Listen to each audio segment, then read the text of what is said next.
जो आज का हमारा टॉपिक है वो है रेस्पिरेशन। अब आपने जो मैं पॉइंट लिखूँगा ना वो आपने ध्यान से नोट कर लेने हैं। रेस्पिरेशन होता क्या है कि ब्रेक डाउन ऑफ ग्लूकोज। बस वो इंटरनल रेस्पिरेशन हो या इंटरनल रेस्पिरेशन हो, एरोबिक हो या एनारोबिक, उसमें होता क्या है, ब्रेक डाउन ऑफ ग्लूकोज होता है। ये बेसिक है इसका कॉन्सेप्ट रेस्पिरेशन का कि ब्रेक डाउन ऑफ ग्लूकोज। हम वैसे इस इंटरनल रेस्पिरेशन की बात करते हैं इस चैप्टर में। तो जो ग्लूकोज होता है वो क्या होता है, C6H12O6।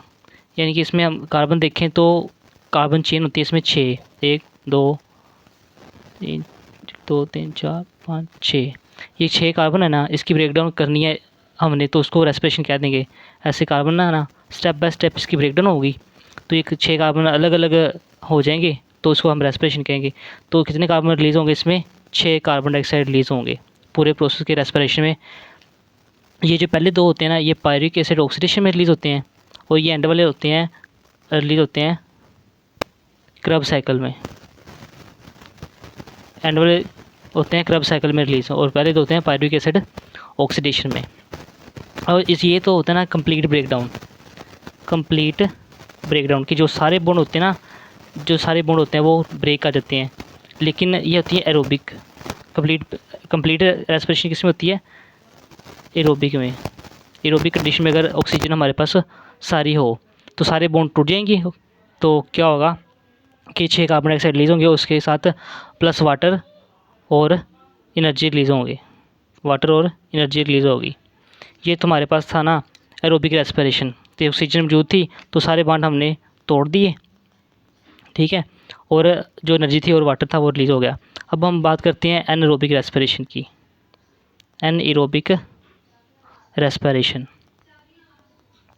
एनारोबिक रेस्पिरेशन में होता है क्या कि हमारे पास ऑक्सीजन कंप्लीट नहीं होती, ठीक है। तो ऑक्सीजन कंप्लीट नहीं होगी तो सारे बॉन्ड ब्रेक नहीं करेंगे। अब ये दो तरह की होती है, एक होती है अल्कोहलिक फर्मेंटेशन, ठीक है, अल्कोहलिक फर्मेंटेशन, और एक होती है lactic acid fermentation. Alcoholic fermentation होती है ना, इसमें जो कार्बन के बॉन्ड होते हैं 3 4 5 6, हाँ, जो कार्बन होते हैं अल्कोहलिक फर्मेंटेशन में ये दो दो करके टूटते हैं। ये दो, फिर ये दो, फिर ये दो। ये जो पहले दो होते हैं ना, ये वाला दो और ये वाले दो, ठीक है, ये बनाते हैं 2 molecule of ethanol, 2 molecule of ethanol. और जो लास्ट वाले 2 होते हैं ये एदरली होते हैं 2 मॉलिक्यूल ऑफ कार्बन डाइऑक्साइड के। मतलब तोड़े तो बॉन्ड ही ना, एक ये टूटा है एक ये टूटा है, लेकिन वो कंप्लीट नहीं टूटे। क्यों नहीं टूटे, क्योंकि हमारे पास ऑक्सीजन नहीं है, हुआ तो ब्रेकडाउन ही है ना, तो इस वजह से ये रेस्पिरेशन करेंगे, क्योंकि ब्रेकडाउन को हम क्या कह रहे हैं, रेस्पिरेशन कह रहे हैं, ठीक है। और अब लैक्टिक एसिड की बारी। लैक्टिक एसिड में भी 6 कार्बन होंगे ग्लूकोज में, ठीक है। तो ये 3 और ये 3 हमारे पास क्या बना देंगे, ये मॉलिक्यूल बनाएंगे लैक्टिक एसिड के।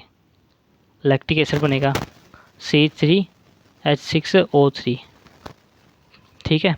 ये हमारे पास लैक्टिक एसिड बन जाता है। मतलब ब्रेकडाउन करनी है इसमें हमने ग्लूकोज की, तो ये 3 और ये 3 का पेयर, और इसमें ब्रेकडाउन किया ग्लूकोज की। अब मैं आपको एक कंसेप्ट बताने जा रहा हूँ, वो आपने सही तरह याद रखना है, वो आपने अच्छी तरह याद करना है कि पायरुवेट पे नेगेटिव चार्ज होता है। पायरुवेट डीकार्बोक्सिलेशन, इसके जब डीकार्बोक्सिलेशन करेंगे तो क्या बनेगा, pyruvate decarboxylation produce acetaldehyde. Pyruvate decarboxylation produce acetaldehyde, pyruvate decarboxylation acetaldehyde, pyruvate decarboxylation acetaldehyde, ठीक है। कि जब पायरुवेट होता है ना, पायरुवेट पे नेगेटिव चार्ज होता है, इसकी जब डीकार्बोक्सिलेशन करेंगे यानी कार्बन डाइऑक्साइड रिमूव करेंगे तो क्या बनना है हमारे पास, एसिटाल्डिहाइड। Pyruvate decarboxylation acetaldehyde. अब जो एसिटाल्डिहाइड है ये है कि 2 में चेंज हो सकता है, अगर ऑक्सीजन इसको मिले और अगर ऑक्सीजन इसको ना मिले, ठीक है। अगर ऑक्सीजन इसको मिल गई तो ये बनना है एसिटाइल CoA, ठीक है। और अगर ऑक्सीजन इसको नहीं मिली तो ये बनना है हमारे पास इथेनॉल प्लस कार्बन डाइऑक्साइड। ये आपको बेसिक कॉन्सेप्ट इसका समझा रहा हूँ। Pyruvate decarboxylation produce acetaldehyde. Pyruvate decarboxylation acetaldehyde, oxygen मिलेगी तो एसिटाइल कोए, ना मिली तो इथेनॉल प्लस कार्बन डाइऑक्साइड। अब मैं आपको इसका याद करने का तरीका आपको बताता हूँ कि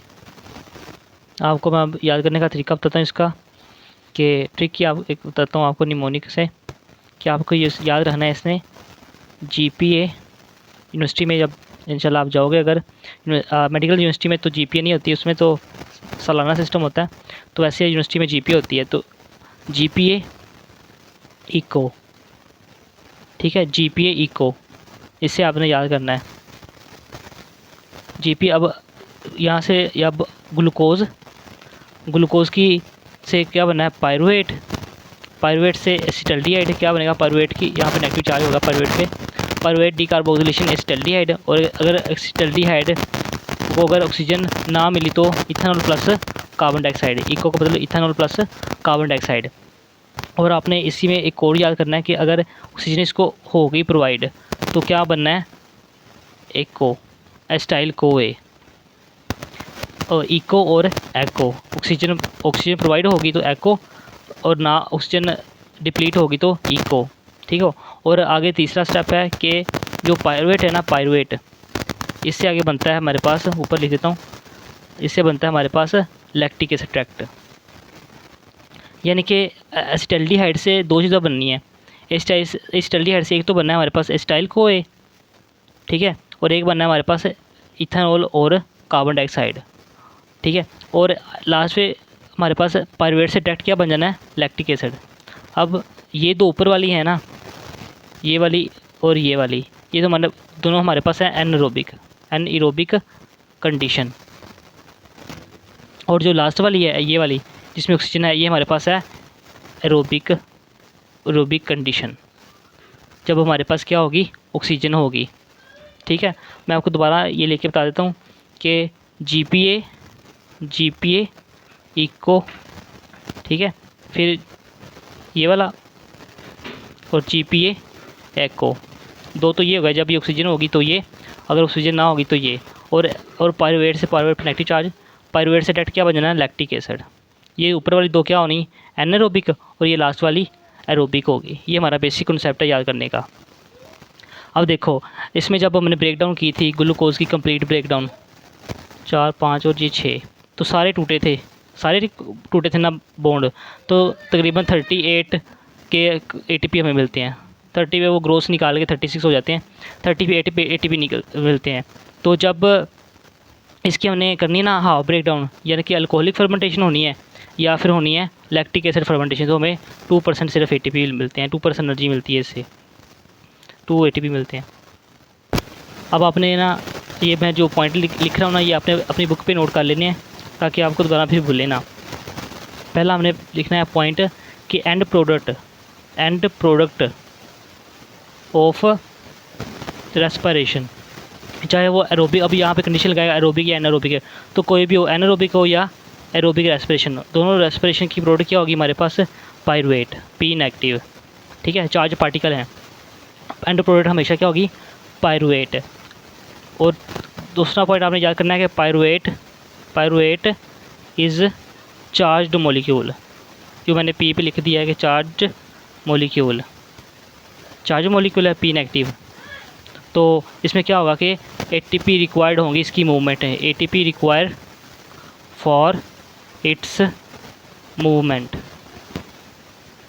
2 पॉइंट हो गया, ATP is charge molecule, P negative मैंने पहले लिख दिया था, ATP require for its movement, यानी कि एक्टिव ट्रांसपोर्ट के ज़रिए ये ट्रांसपोर्ट होगा, एक्टिव ट्रांसपोर्ट हेल्प करेगी इसका।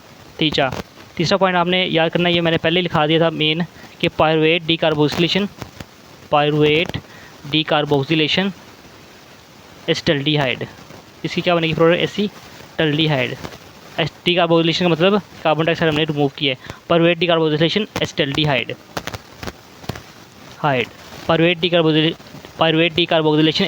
Pyruvate decarboxylation acetaldehyde. ये आपने अच्छी तरह याद कर लेना, जैसे आपको हिफज हो, अंधे हाफज जैसे रटा मार लेते हैं ना, अंधे हाफज, तो ऐसे आपने याद करना है ये। अब इसकी 2 कंडीशन में आप होगी कि अगर ऑक्सीजन होगी तो हमारे पास क्या बनेगा, एको, और अगर ना हो ये ऑक्सीजन प्रेजेंट तो हमारे बनेगा इको। तो और पायरुवेट से डायरेक्ट यहाँ से एसिटाल्डिहाइड से डायरेक्ट नहीं बनता लैक्टिक एसिड, वो कहाँ से बनता है, पायरुवेट से। और एंड वाला पॉइंट आपने लिखना है कि एनारोबिक रेस्पिरेशन, एनारोबिक रेस्पिरेशन वो सारा प्रोसेस होता है किसमें, बेकिंग में। जो बेकिंग का प्रोसेस होता है ना, बेकिंग जिससे वगैरह केक वगैरह बनते हैं, तो उसमें एनारोबिक रेस्पिरेशन होती है। और लास्ट वाला पॉइंट कि जनरेट ओनली 2% ATP या 2% of energy, generate only 2% of energy. यहाँ पे आपको एक दफ़ा फिर मैं रिवाइज करा दूँ कि रेस्पिरेशन ब्रेकडाउन ऑफ ग्लूकोज थी, सारे बॉन्ड टूटेंगे तो 6 कार्बन डाइऑक्साइड रिलीज़ होंगे इसमें। और एनारोबिक की बात करूँ, एनारोबिक की, उसमें 2 अल्कोहलिक है और एक लैक्टिक एसिड है, तो उसमें हाफ बॉन्ड टूटेंगे, तो एनर्जी इस वजह से कम रिलीज़ होगी, ओनली 2%। हमने ये नमूने की देखी थी कि pyruvate decarboxylation acetaldehyde, pyruvate decarboxylation acetaldehyde, pyruvate पे नेगेटिव चार्ज। फिर हमने ये देखा था कि GPA इको और एको होगा कब, जब होगी कार्बन ऑक्सीजन प्रेजेंट होगी, और इको कब होगा, जब ऑक्सीजन प्रेजेंट नहीं होगी। और पायरुवेट से डायरेक्ट क्या बनेगा, लैक्टिक एसिड। ये 3 हमने बताए थे। GPA ग्लूकोज से पायरुविक एसिड से एसिटाल्डिहाइड डीकार्बोक्सिलेशन की वजह से, और नेक्स्ट चार्ज पायरुवेट पे।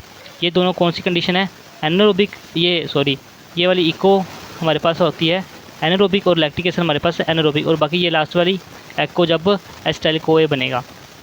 बाकी हमने पॉइंट देखे थे ये वाले सारे, ये आपने अच्छी तरह अपनी बुक पे लिखने ताकि भूल ना जाए आपको। अब इसके मैं आपको कुछ MCQs करवाता हूँ। इसके MCQs मैंने लिखे थे कुछ। अच्छा, how ATP is produced during anaerobic respiration. अच्छा, ATP कैसे प्रोड्यूस होती है, substrate level oxidative, through photophosphorylation या थ्रो कीमियोस्मोसिस। तो मैंने आपको बताया था कि 2 तरह की होती है, 2 तरह की फोस्फोराइलेशन होती है, एक सबस्ट्रेट लेवल और एक ऑक्सीडेटिव। सबस्ट्रेट लेवल क्या होती है, जहाँ पे डायरेक्ट बनते हैं ATP, और ऑक्सीडेटिव होती है थ्रो कैरियर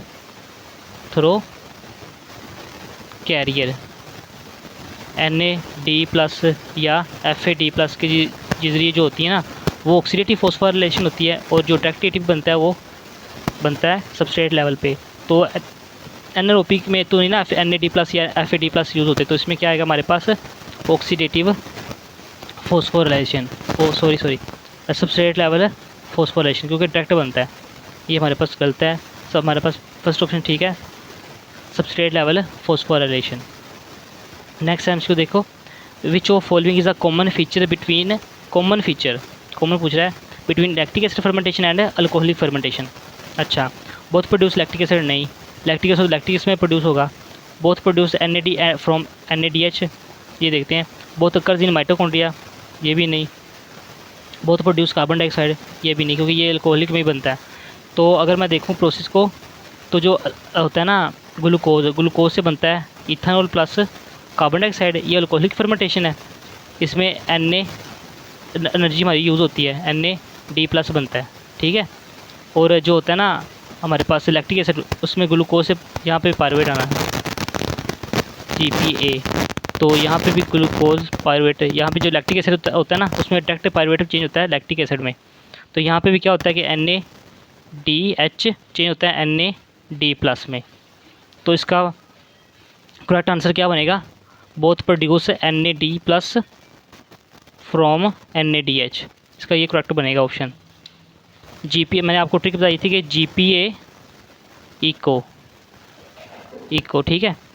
और ग्लूकोज से पायरुवेट से एसिटाल्डिहाइड से इथेनॉल प्लस कार्बन डाइऑक्साइड, ये हमारे पास अल्कोहलिक फर्मेंटेशन थी। तो इसमें हमारे पास इथेनॉल बनता है और कार्बन डाइऑक्साइड। अच्छा, और नेक्स्ट देखो इन anaerobic respiration intermediate acetaldehyde is produce in which process. अच्छा, कौन सा इंटरमीडिएट है, एसिटाल्डिहाइड। तो मैंने आपको पहले बताया था कि पायरुवेट डीकार्बोक्सिलेशन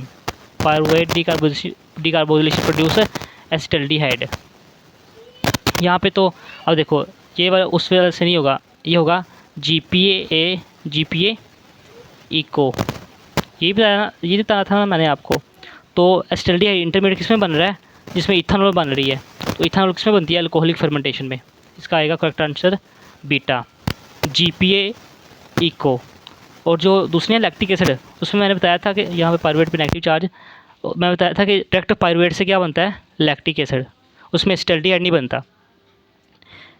देखो ना यार कि जो होता है ना पायरुवेट से डायरेक्ट क्या बनता है, लैक्टिक एसिड। ये लैक्टिक एसिड फर्मेंटेशन है। और अगर आ जाए हमारे पास अल्डिहाइड बीच में आ जाए तो ये दो कंडीशन होगी, एक तो एरोबिक होगी और एक एनारोबिक। ये एनारोबिक होगी जिसमें इथेनॉल बन रहा है, और एरोबिक क्या होगी इसमें कि जब इसमें ऑक्सीजन हो तो एक्को बनता है, एसिटाइल कोए। एसिटाइल का बाद में जाता है क्रब साइकिल में। तो ये सारा इसका मैप चार्ट है।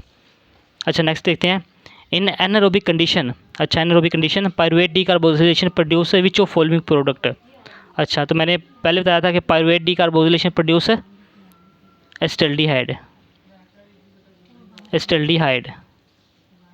तो ethanol and water, ethanol and carbon dioxide, acetyl CoA, both B and सी।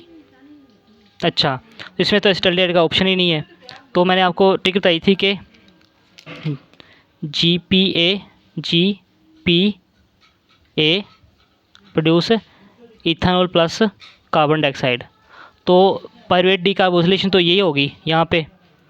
तो आगे क्या बनना है, आगे दो कंडीशन है, एक तो एनारोबिक ये वाली जो मैंने लिख दी है, और एक एरोबिक कंडीशन जहाँ पे एक्को बनता है, एसिटाइल को ए। ठीक है, तो उसमें उसने कौन सी पूछा है कि इन एनएरोबिक कंडीशन, एनारोबिक कंडीशन कौन सी है, इथेनॉल वाली। तो यहाँ पे इथेनॉल एंड कार्बन डाइऑक्साइड इसका करेक्ट ऑप्शन बन जाएगा हमारे पास, इथेनॉल एंड कार्बन डाइऑक्साइड। इसमें थोड़ी सी आपने याद रखना है कि GPA प्रोड्यूस इको अगर एनारोबिक कंडीशन है, और एक्को जब एरोबिक कंडीशन है, इथेनॉल प्लस कार्बन डाइऑक्साइड और एसिटाइल को ए। देखो आपके सामने मैंने कितने MCQ सोल्व किए हैं। तो जब आपका पेपर होगा ना MCAT का, तो आप सोल्व करोगे तो इंशाल्लाह आप ये ट्रिक यूज़ करोगे तो आपको भूलेगा भी नहीं और कन्फ्यूजन भी कोई नहीं होगी।